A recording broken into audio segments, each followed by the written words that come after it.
যেটা ভাগ্যে লেখা থাকে সেটা যদি পাহাড়ের উঁচুতে কিংবা 7 সমুদ্রের ওপারেও থাকে তারপরেও আপনি সেটাকে পাবেন। আর যেটা আপনার ভাগ্যে নেই সেটা যদি 2 ঠোঁটের মাঝখানে কিংবা 2 আঙ্গুলের মাঝখানেও থাকে আপনি সেটা কোনোভাবেই পাবেন না। আসসালামু আলাইকুম everyone, simple life with Nahar থেকে আমি নাহার নতুন একটি ভিডিও দেখার জন্য আপনাদের সবাইকে আমন্ত্রণ জানাচ্ছি। দেশ থেকে দেশের বাইরে থেকে যেখান থেকে আমার আজকের ভিডিওটি দেখছেন, আশা করি আল্লাহ তাআলার অশেষ রহমতে আপনারা সকলেই ভালো আছেন, সুস্থ আছেন। আমিও আলহামদুলিল্লাহ ভালো আছি।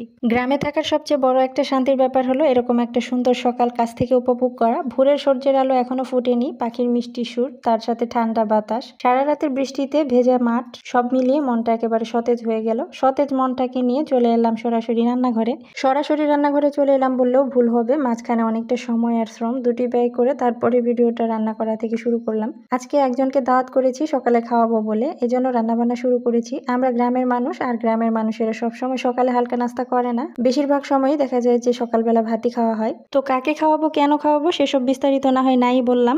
রান্নাবান্না সবকিছুই করা হয়েছে, কিন্তু মূল বিষয় হচ্ছে যার জন্য রান্না করেছি তিনি বাড়িতে এসেছিলেন ঠিকই, কিন্তু তাকে খাওয়াতে পারলাম না।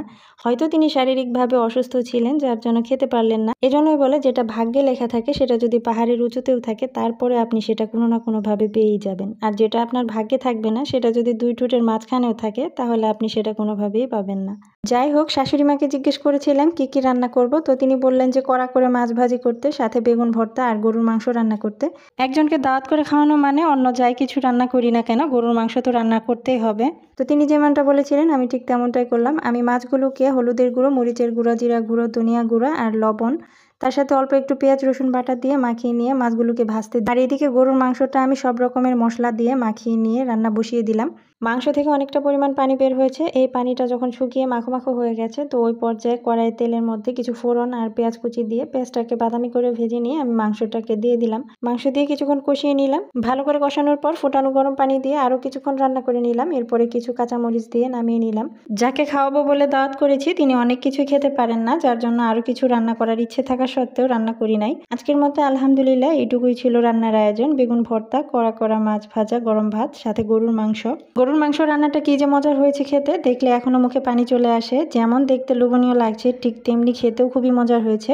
রেসিপি আকারে ভিডিওতে শেয়ার করিনি কারণ ভিডিও অনেকটাই বড় হয়ে যাবে, তবে ছোট ভিডিওতে শেয়ার করেছি, চাইলে কেউ দেখে নিতে পারে। ভিডিওর এই পর্যায়ে এসে প্রিয় ভিউয়ার্সদেরকে বলবো প্লিজ ভিডিওটিতে একটি লাইক দিয়ে দিবেন। আর যদি ভিডিওর কোনো অংশ আপনার কাছে ভালো লাগে, এরকম লাইফস্টাইল যদি আরও দেখতে চান, চাইলে চ্যানেলটাকে সাবস্ক্রাইব করে রাখতে পারেন। সাবস্ক্রাইব করে পাশে থাকা বেল বাটনের অল অপশনটিতে প্রেস করে রাখতে পারেন, এতে আমি নতুন কোনো ভিডিও দেওয়ার সাথে সাথে আপনার কাছে পৌঁছে যাবে। আর আপনি যদি ফেসবুক থেকে ভিডিওটি দেখে থাকেন চাইলে পেজটাকে ফলো দিয়ে রাখতে পারেন। তো রান্নাবান্না শেষ করে সবাই মিলে খাওয়া দাওয়া করার পর মেয়ের রুমটা আজকে একটু গুছিয়ে নিলাম। মেয়ের রুমের বিছানার নতুন চাদর বিছিয়ে দিলাম।